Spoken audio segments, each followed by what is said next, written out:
Welcome to the ECE Classroom Podcast with your host, SusieBeghin, inspiring early childhood educators every day.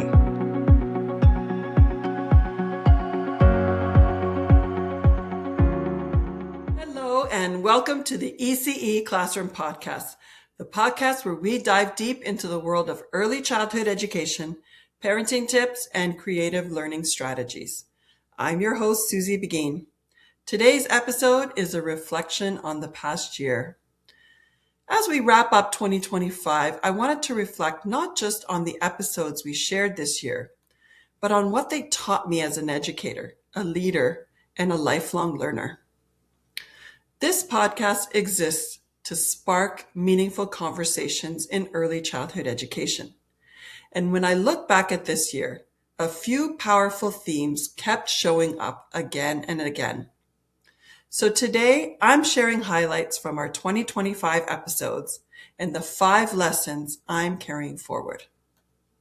Lesson 1, storytelling is a relationship. One of the clearest themes this year was the power of storytelling. Storytelling is about building relationships. We kicked off this year in episode 1 where I spoke with Daniela and Dina from Little Light Books. They reminded us that storytelling is not passive. It's relational. We talked about using props, movement, and real-life experiences to make stories feel safe, engaging, and meaningful for children. That idea returned in episode 7, where I talked to author Christine Vane. Her story showed how books can gently teach kindness, acceptance, and respect for differences. And not to mention episode 4 with Jackie Shepard, where we talked about circles and stories and how we can bring stories to life for children. Here's what stayed with me. Storytelling isn't about reading words on a page. It's about connection. It's about building connection, emotional understanding, and imagination for children. Lesson 2, emotional well-being comes first. Another strong theme this year was regarding emotional well-being. I learned that emotional well-being comes before any other learning can happen. In episode 2, my conversation with Christine Zuppo on the science of happiness really stayed with me. We talked about positive psychology, the difference between joy and happiness, and how intentional experiences shape a child's emotional baseline. One key reminder stood out. Educators don't just support learning. We shape how children truly feel about themselves.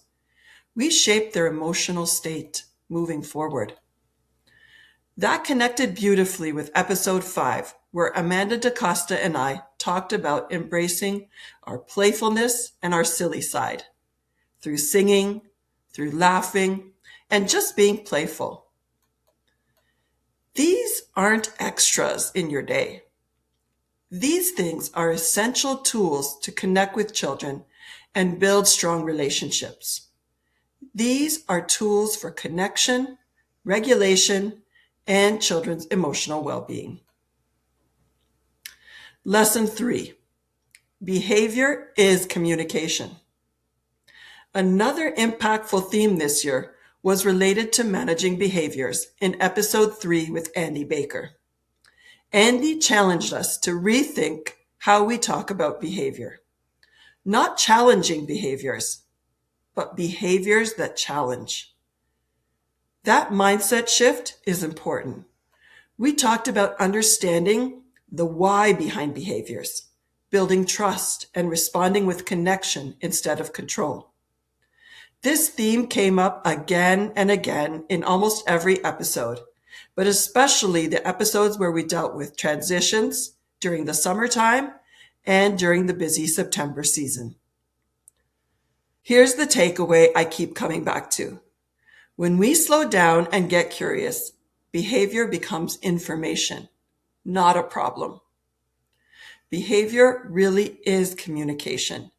It's how children communicate things that they can't put into words. It's our job to understand what they're trying to tell us. Lesson 4, learning moves. Another key theme that showed up in almost every episode this year was the idea that learning requires movement. Many conversations this year reminded us that children learn best when their whole bodies are involved. In episode 4, Jackie Shepard and I talked about circle time and how that can be transformed through music, movement, and imaginative storytelling. In episode 10, Stephanie Hull from ABC See Hear Do showed us how movement and literacy work together to support all learners. And in episode 8, Erica Sacocho and I talked about the role of play and leadership, especially when educating parents about the values of play. The message was clear. Learning doesn't sit still, and neither should our teaching. Lesson 5, partnerships matter. And finally, we ended the year with an important reminder in episode 11. My conversation with Kate and Carrie focused on educator-parent partnerships and community engagement. We discussed the importance of leading with curiosity as we build meaningful relationships with families. We focused on developing cultural understanding to truly know and support the families we serve. And we emphasized setting realistic, developmentally appropriate expectations for children. Because strong partnerships build trust, and trust is where the learning begins. As I move into the new year, here's what I'm carrying forward. More trust in play, more space for joy and connection, more compassion for educators, and more belief in simple, intentional moments. Because children are learning more than we think, and we educators are doing more than we even realize. To every listener, guest, educator, or parent out there, thank you. Thank you for an amazing season. I thank you for your time, your trust, and your commitment to early learning.